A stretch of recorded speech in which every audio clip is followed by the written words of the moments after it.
السلام علیکم ورحمۃ اللہ وبرکاتہ۔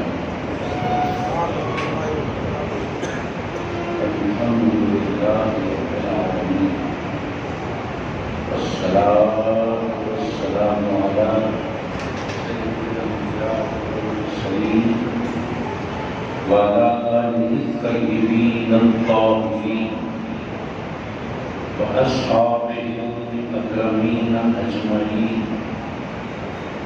أعوذ بالله من الشيطان الرجيم، بسم الله الرحمن الرحيم۔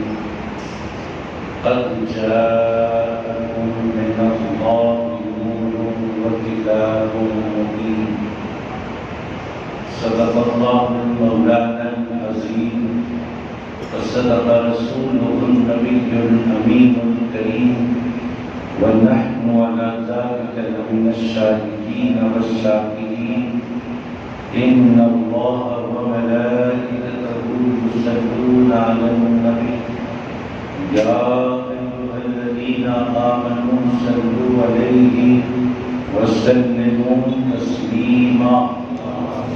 اللهم صل على سيدنا شفيعنا ومولانا محمد وعلى آل سيدنا شفيعنا ومولانا محمد وبارك وسلم صلاة وسلاما عليك يا رسول الله۔ بتلاؤ تمہیں کیسے کیا کیا نظر آتا ہے، بتلاؤ تمہیں کیسے کیا کیا نظر آتا ہے جس کی نظر جیسی ویسا نظر آتا ہے۔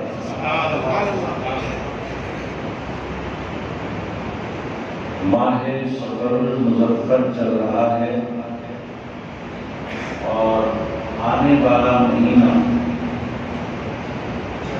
ماہ ربیع الاول شریف کا، سب جانتے ہیں ماہ ربیع الاول شریف سرکار دو عالم صلی اللہ علیہ وآلہ وسلم کی پیدائش کا مہینہ ہے۔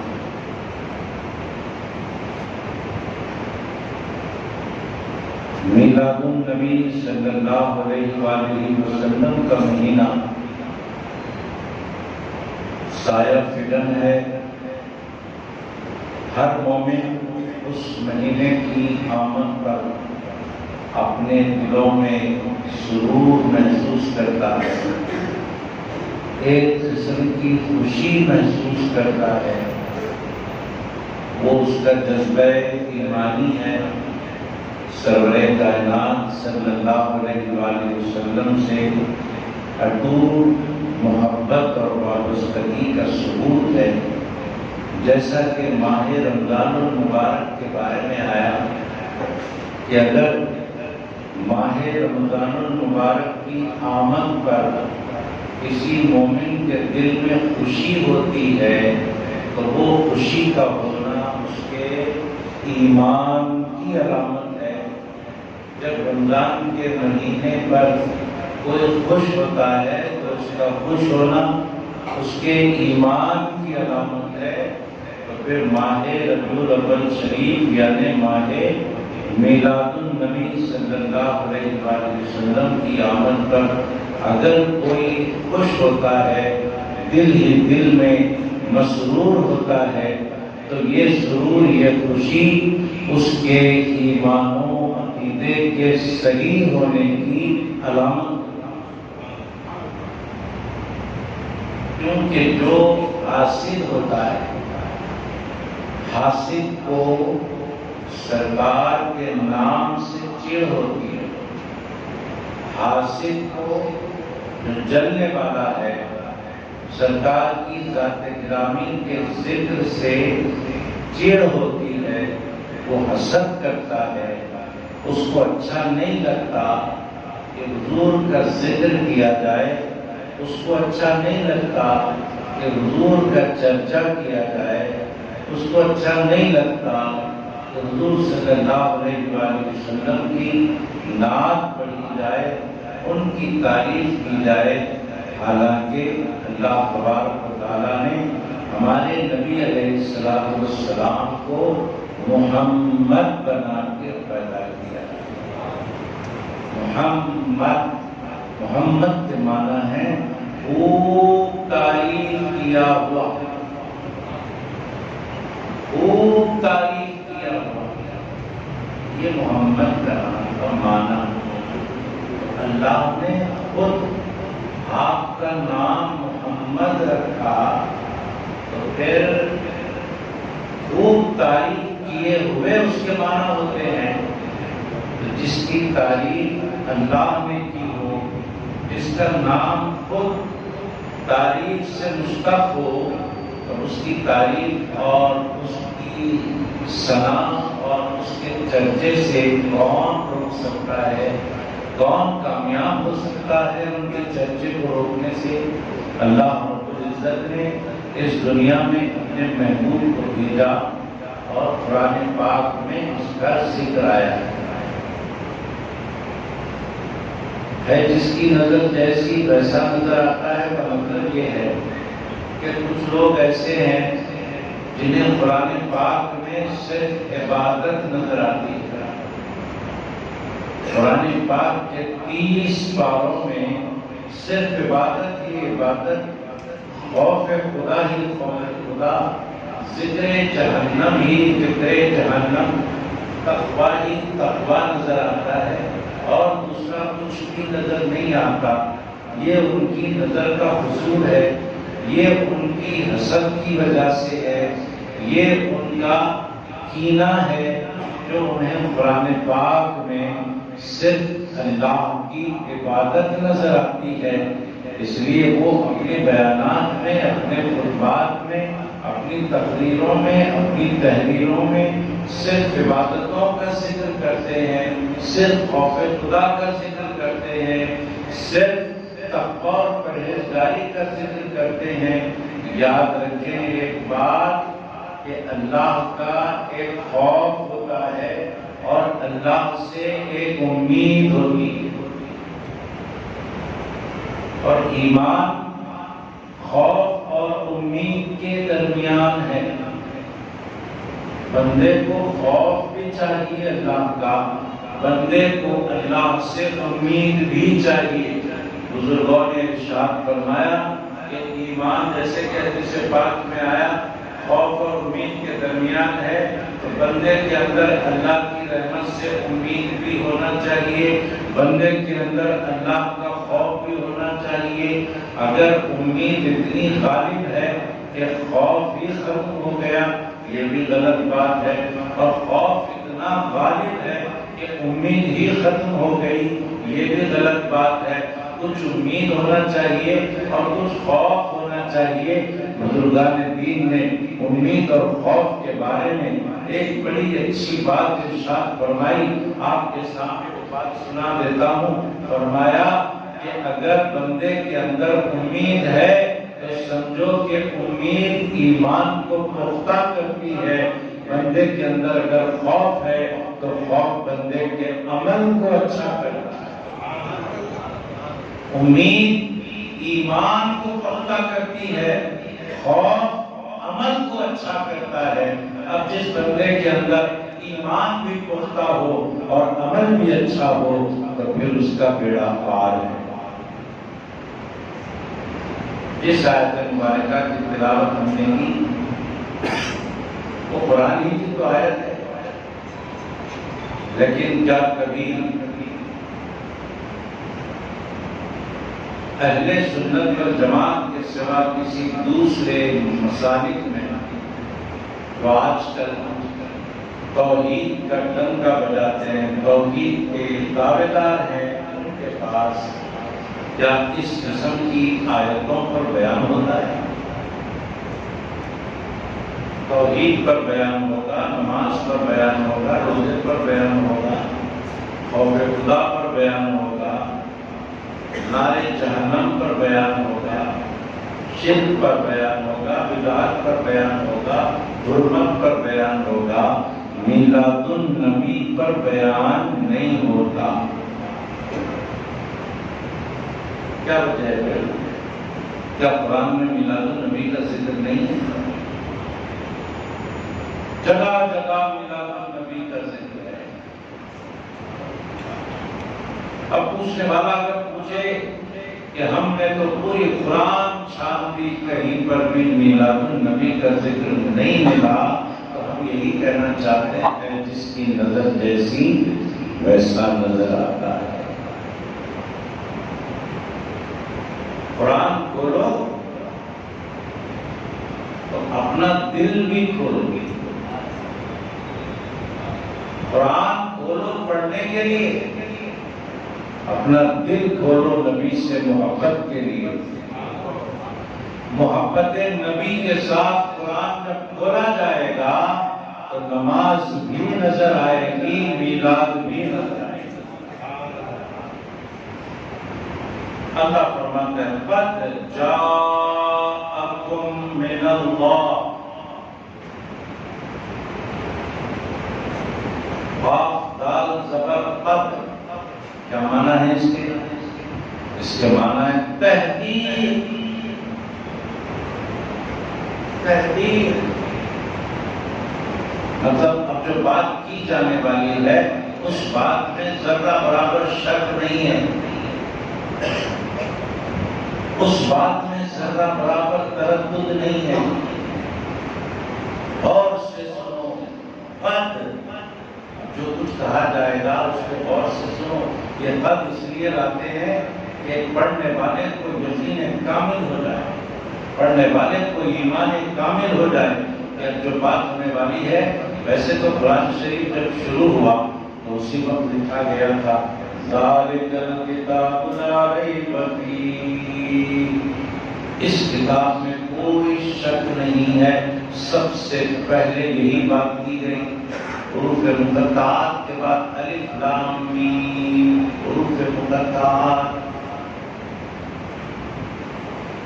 اس کے نیچے ترجمہ نہیں رہتا۔ اے اللہ، جب ترجمہ اس کا نہیں ہے تو پھر نازل کیا کیوں؟ جب نازل کیا ہے تو ترجمہ کیوں؟ جواب آیا اے بندے سن، اگر پوری قرآن کا ترجمہ مل جائے تو پھر امتی دعویٰ کرے کہ نبی کو جتنا معلوم ہے مجھے بھی اتنا معلوم ہے۔ ہم نے الف لام میم کاف ہا یا عین صاد یاسین طٰہٰ عین سین قاف کے ترجمے کو چھپا دیا، اس کے معنی کو چھپا دیا، اس کے مطلب کو چھپا دیا۔ کوئی نہیں جانتا کہ اس کے معنی کیا ہیں، اس لیے نہیں جانتا کہ ہم نے جاننے کا موقع ہی نہیں دیا ہے۔ ہم نے بتایا ہے تو صرف ہمارے محبوب کو بتایا ہے، ہم نے صرف ہمارے محبوب کو بتایا ہے اور سب سے چھپا دیا ہے تاکہ قیامت تک کوئی نبی کی برابری کا دعویٰ نہ کر سکے۔ قرآن سمجھنے میں سب میرے نبی کے سامنے عاجز رہیں اور میرے نبی کی شان یہ رہے کہ دیکھو جو ساری کائنات نہیں جانتی وہ میرا حبیب جانتا ہے۔ اس لیے ہم نے حروف مقطعات کے معنی نہیں رکھے تاکہ سب پر میرے محبوب کی انفرادی شان قائم رہے۔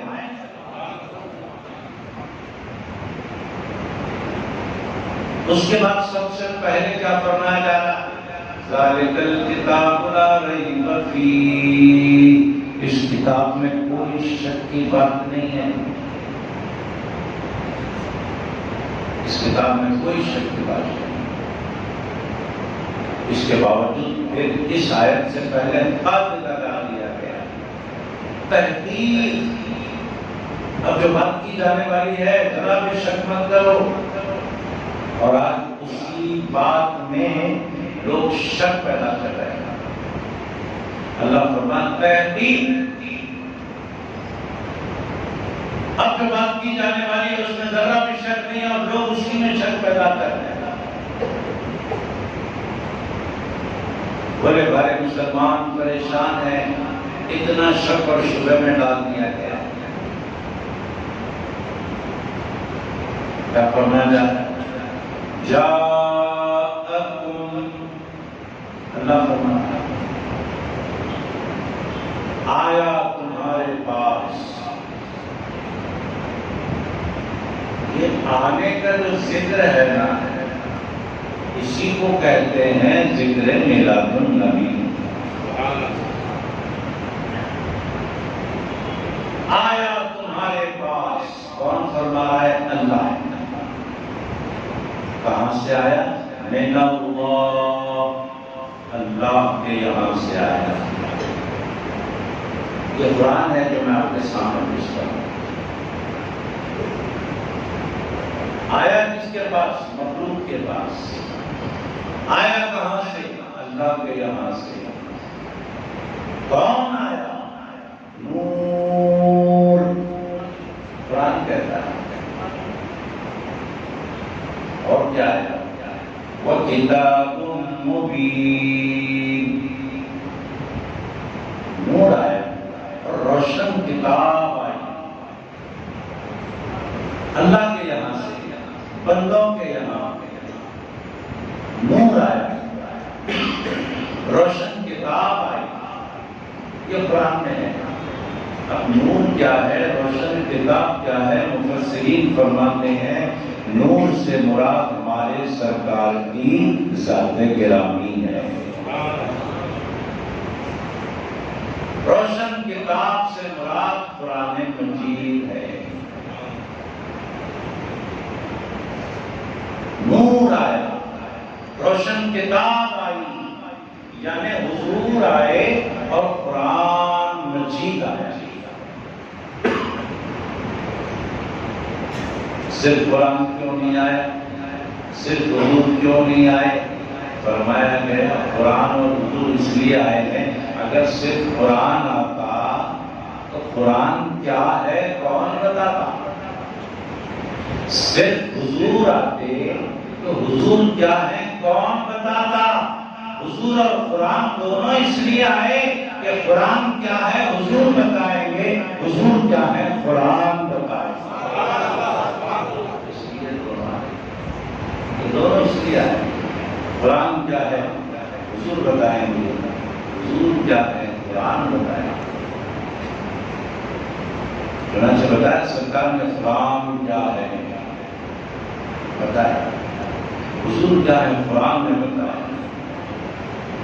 آج حضور کے بارے میں ہم کو جو بھی معلوم ہے وہ قرآن سے معلوم ہوا. آج قرآن کے بارے میں ہم کو جو بھی معلومات ہیں وہ حضور سے معلوم علیہ السلام. قرآن کیا کہہ رہا ہے؟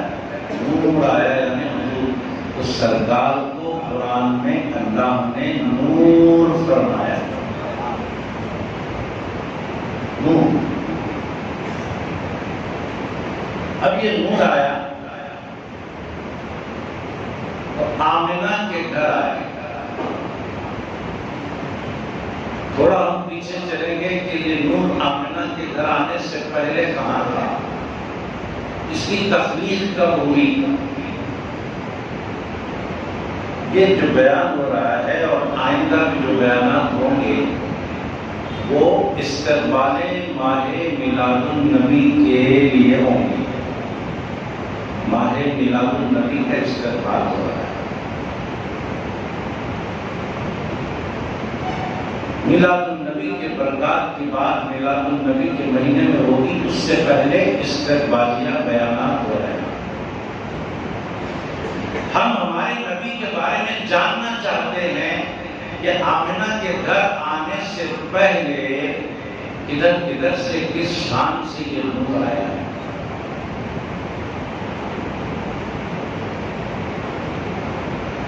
قرآن میں تو آ گیا کہ نور آیا. اس کی تخلیق کب ہوئی؟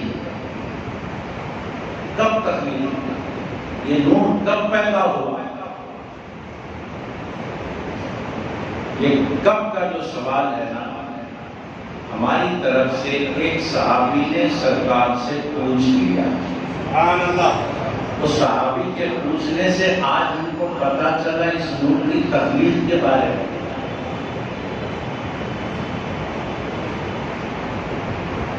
حضرت جابر بن عبداللہ انصاری رضی اللہ عنہ سرکار دو عالم صلی اللہ علیہ وآلہ وسلم سے پوچھتے ہیں، یا رسول اللہ علیہ السلام بتائیے اللہ نے سب سے پہلے کس کو پیدا کیا؟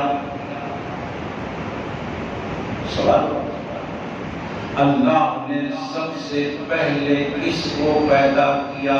سرکار دو عالم صلی اللہ علیہ وآلہ وسلم نے ارشاد فرما دیا، قربان جائے وہ صحابی پر، حضرت جابر رضی اللہ عنہ پر، کہ انہوں نے پوچھ لیا، ہم سب کو پتہ چل گیا، سرکار کی شان ظاہر ہو گئی۔ عرض کیا، یا رسول اللہ بتائیے اللہ نے سب سے پہلے کس کو پیدا کیا؟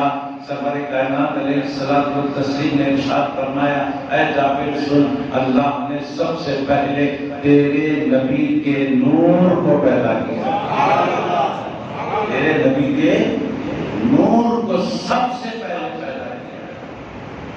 کب پیدا کیا؟ اس وقت پیدا کیا جب کب بھی نہیں تھا، نہ زمین تھی، نہ آسمان تھا، نہ چاند تھے، نہ ستارے تھے، نہ سورج تھا، نہ کہکشاں تھی، نہ دریا تھے، نہ سمندر تھے، نہ در تھا، نہ دیوار تھا، نہ شرق تھا، نہ غرب تھا، نہ شمال تھا، نہ جنوب تھا، نہ تحت تھا، نہ فوق تھا، کچھ بھی نہیں تھا۔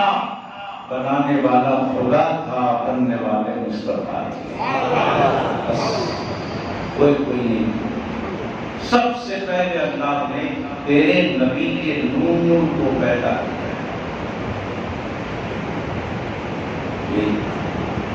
اب رہی بات نبوت کی، لوگ سمجھتے ہیں سرکار کو 40 سال میں نبوت ملی، 40 سال کی عمر میں نبوت ملی، یہ غلط ہے۔ صحیح کیا ہے؟ 40 سال کی عمر شریف میں سرکار علیہ السلام نے اپنی نبوت کا اعلان فرمایا۔ ملی کا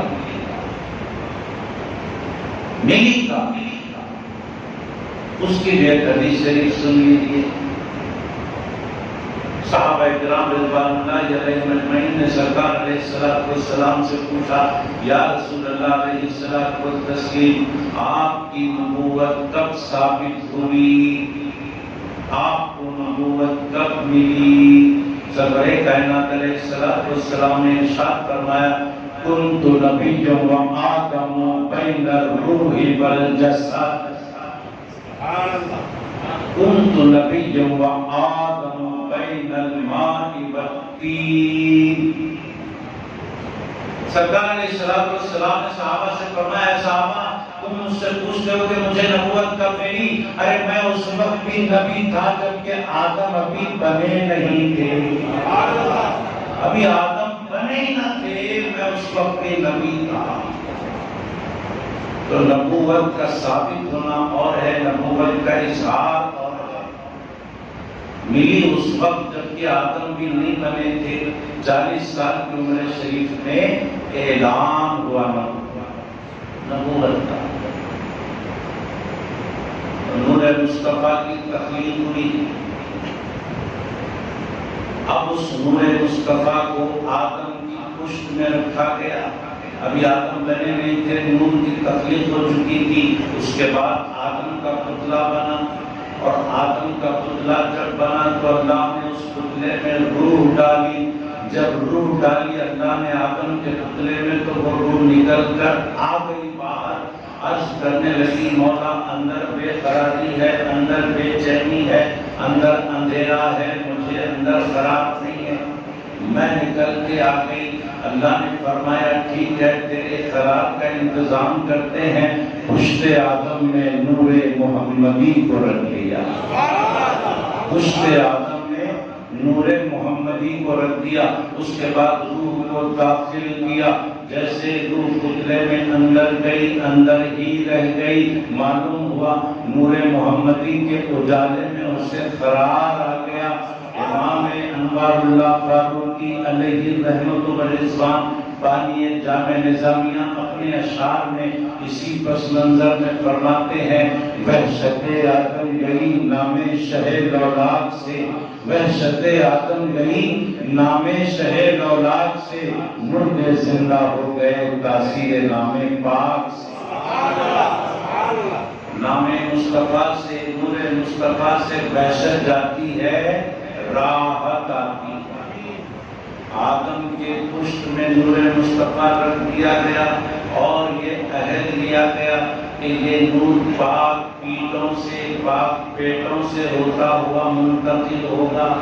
یہی وجہ ہے کہ ہمارے سرکار علیہ السلام کے باپ داداؤں میں آدم علیہ السلام تک کوئی بھی مشرک نہیں تھا،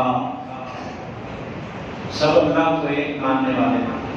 اب یہ نور مصطفیٰ آدم کی کچھ سے شیش کی کچھ میں آیا، شیش کی کچھ سے ایسے ہی ہوتے ہوتے نوح کی کچھ میں آیا، ابراہیم کی کچھ میں آیا، اسماعیل کی کچھ میں آیا، ہوتے ہوتے عبد المطلب کے پاس آیا، پھر عبداللہ کے پاس آیا، پھر بی بی آمنہ کے پاس آیا، پھر اس کے بعد اس دنیا میں جلوہ گر ہو گیا۔ بات لمبی کرنا نہیں ہے، بات سمیٹنا ہے۔ اس کے آگے کی بات آئندہ جمعہ انشاءاللہ ہوگی۔ ہم بات کو سمیٹتے ہیں اور بس اتنا بتانا چاہتے ہیں، جہاں جہاں سے یہ نور گزرتا ہوا آیا، وہاں وہاں سب کو نوازتا ہوا آیا۔ آپ سب جانتے ہیں حضرت نوح علیہ السلام کشتی میں سوار ہیں اور پوری دنیا غرق ہو گئی، کشتی سلامت ہے۔ آپ سب جانتے ہیں ابراہیم علیہ السلام کو نارے نمرود میں ڈال دیا گیا، لیکن ان کے بال کو دھکا نہیں لگا۔ آپ سب جانتے ہیں اسماعیل کے گلے پہ چھلا چلایا گیا، لیکن چھلا چلا نہیں۔ یہ سب کس کا فیضان ہے؟ حضرت عباس رضی اللہ عنہ سرکار کے چچا اپنے اشعار میں سرکار کے سامنے سنا رہے ہیں۔ ایک جنگ سے واپس آ کر، جنگ تبوک سے آ کر سرکار سے عرض کرتے ہیں یا رسول اللہ آپ مجھے اجازت دیجئے کہ میں آپ کی شان میں چند اشعار سناؤں۔ سرکار نے اجازت دی۔ حضرت عباس رضی اللہ عنہ نے سرکار کی شان میں اشعار سنائے۔ ان اشعار میں اس بات کا تذکرہ کیا کہ یا رسول اللہ علیہ السلام آپ کے نور کی شان تو یہ ہے کہ لوگ سمجھتے ہیں نوح بچ گئے، لوگ سمجھتے ہیں ابراہیم بچ گئے، لوگ سمجھتے ہیں اسماعیل بچ گئے، لیکن لوگوں کو پتہ نہیں کہ انہیں بچانے والا کون تھا۔ یا رسول اللہ ابراہیم کو بچانے والا، نوح کو بچانے والا، اسماعیل کو بچانے والا کوئی اور نہیں تھا، اللہ کے فضل سے وہ آپ کا ہی نور تھا جسے بچا دیا۔ آپ کا ہی نور تھا، نوح کو ڈوبنے سے بچایا، ابراہیم کو جلنے سے بچایا، اسماعیل کو کٹنے سے بچایا۔ جہاں جہاں سے گزرا نوازتا ہوا۔ ایسے نبی کی امت میں ہم پیدا ہوئے۔ اب ہمیں غیر ضروری باتوں سے ڈرنا نہیں ہے۔ ہمارا نبی پاکا نبی، ہمارا نبی پاکا نبی، سچا نبی، طاقتور نبی، اور اس نبی سے وابستہ جو امت ہے یہ امت بے سہارا بے آسرا نہیں ہے۔ آج بھی اس امت پر نبی پاک کے رحم و کرم کا دامن ہے۔ آج غیر ضروری لوگ سفر کا مہینہ آتے ڈرتے ہیں، ارے سفر کا مہینہ آ گیا کیا ہوتا نہیں ہوا، ارے سفر کی دیرہ آ گئی کیا ہوتا نہیں ہوا۔ سفر کی دیرہ آ جائے، سفر کی 28 آ جائے، چہارشنبہ آ جائے، کسی کو کچھ ہونے والا نہیں ہے۔ کیوں؟ یہ سرور کائنات کی امت ہے۔ اور آقا علیہ السلام نے ارشاد فرمایا کہ کسی دن کو، کسی تاریخ کو منحوس مت سمجھو۔ سب دن، سب تاریخیں اللہ کی ہیں، تو سفر کو منحوس نہیں سمجھنا، اس کی کسی تاریخ کو منحوس نہیں سمجھنا، اس کے کسی دن کو منحوس نہیں سمجھنا۔ منحوس اس دن کو سمجھنا جس دن ہم نے نماز چھوڑ دی۔ سمجھ لینا کہ آج کا دن منحوس گزرا۔ فوراً قضا نمازیں پڑھنا، پہلا تفصیل میں جانا چاہیے۔ شک شبے میں پڑھنے کی ہرگز ضرورت نہیں ہے۔ زیادہ تر عورتیں ان باتوں میں شک شبے میں پڑھتی ہیں۔ عورتوں کو سمجھانا، شادی بیاہ کے موقع پہ بہت سارے شک شبے ڈالے جاتے ہیں، موقع کے موقع پہ بہت سارے شک شبے عورتوں کی طرف سے ڈالے جاتے ہیں۔ عورتوں کو سمجھانا کہ دیکھو یہ ساری باتیں بیکار ہیں، ہم مولوی صاحب سے پوچھ کے آتے ہیں، مولوی صاحب قرآن حدیث کی روشنی میں بتائیں گے، بس اس پر ہم کو عمل کرنا ہے۔ یہ شک اور شبے میں ہم کو پڑھنا نہیں ہے۔ عورتوں کو مرد حضرات سمجھائیں، آج اگر وہ نہیں سمجھے تو کل سمجھ جائیں گے، سارے شک شبے دور ہو جائیں گے۔ اللہ سے دعا کرتے ہیں پروردگار جو کچھ کہا گیا سنا گیا ان باتوں پر ہم سب کو عمل کی توفیق عطا فرما۔ کچھ بیمار اس کاغذ پر ان کے نام لکھے، فریدہ بیگم، حمیدہ بیگم، حفیظ، عمر، نفیس، معراج، یوسف، اظہر، ان سب کو اللہ سے صحت کاملہ عطا فرمائے۔ 10 اکتوبر 2021 خاطری چمن میں بلڈ ڈونیشن کے لیے کیمپ رہے گا۔ میلاد النبی علیہ السلام کے موقع پر جو حضرات اپنا بلڈ دینا چاہتے ہیں وہاں جا کر بلڈ اپنا ڈونیٹ کریں، یہ بھی اپیل کی گئی ہے۔ اللہ سے دعا ہے کہ ہم سب کا بھلا ہو۔